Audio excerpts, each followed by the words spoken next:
মাছ মানেই কি মশলা আর তেল? আজ আমি আপনাদের দেখাবো একদম কম তেল এবং সাধারণ ঘরের মশলা দিয়ে এমন একটি স্বাদের মৌরলা মাছের রেসিপি যা আপনি প্রতিদিন খেতে চাইবেন। চলুন তবে দেরি না করে রেসিপি শুরু করি।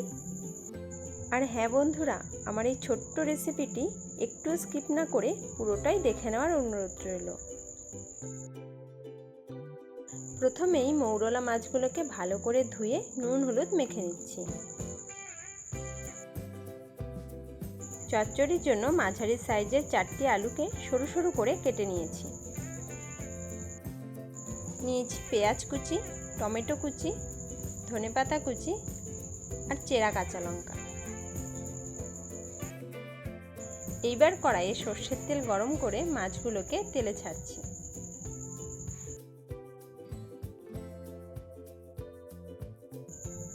মাছগুলোকে খুব সাবধানে নাড়াচাড়া করে দিচ্ছি। এই সময় গ্যাসের ফ্লেম মিডিয়ামে রাখতে হবে। কয়েকবার উল্টে পাল্টে একটু লাল লাল করে ভেজে তুলেছি।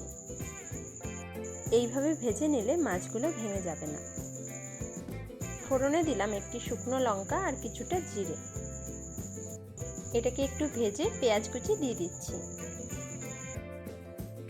নাড়াচাড়া করে পেঁয়াজটাকে হালকা ভেজে নেব। স্বাদমতো নুন ও হলুদ দিয়ে ভালো করে মিশিয়ে নিতে হবে।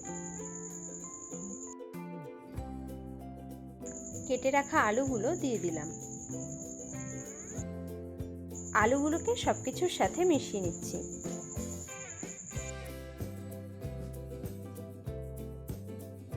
চেরা কাঁচা লঙ্কা দিয়ে দিচ্ছি। সবকিছুকে অল্প সময়ের জন্য ভেজে নিতে হবে। স্বাদটা বাড়িয়ে নেওয়ার জন্য 2 চামচ ধনে গুঁড়ো দিয়ে ভালো করে মিশিয়ে নিতে থাকবো। কাশ্মীরি লঙ্কা গুঁড়ো দিয়ে আরেকটু ভেজে নিচ্ছি। এতে চচ্চড়িতে সুন্দর একটা কালার আসবে। খুব বেশি জল দেব না, অল্প পরিমাণে জল দিয়ে দিলাম। এবার একটু নেড়ে চেড়ে 5 মিনিটের জন্য ঢেকে রান্না করব। ঢাকনা খুলে আরেকটু নাড়াচাড়া করে টমেটো কুচি দিয়ে দিচ্ছি। আলতো করে আবার একটু নেড়েচেড়ে দিচ্ছি। আবারও 4-5 মিনিটের জন্য ঢেকে রান্না করে নিচ্ছি। এতে আলু ও টমেটো অনেকটাই সেদ্ধ হয়ে যাবে। এবার ভেজে রাখা মৌরলা মাছগুলো দিয়ে দিচ্ছি। সাবধানে একটু নাড়াচাড়া করে মিশিয়ে নিচ্ছি। দিয়ে দিচ্ছি ভাজা জিরে গুঁড়ো। এতে রান্নায় একটা দারুণ টেস্ট আসবে। নেড়েচেড়ে মিশিয়ে আবারও অল্প সময়ের জন্য ঢেকে রাখছি। এবার আলু ও টমেটো ভালোভাবে সেদ্ধ হয়ে গেছে। নেড়েচেড়ে রান্না করে ঝোলটাকে একটু কমিয়ে নিচ্ছি। দিচ্ছি ধনেপাতা কুচি। সবকিছুর সাথে ভালো করে মিশিয়ে নিচ্ছি।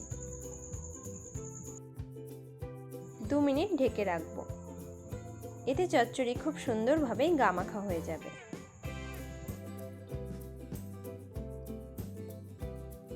এইবার গ্যাস অফ করে নামিয়ে নিচ্ছি।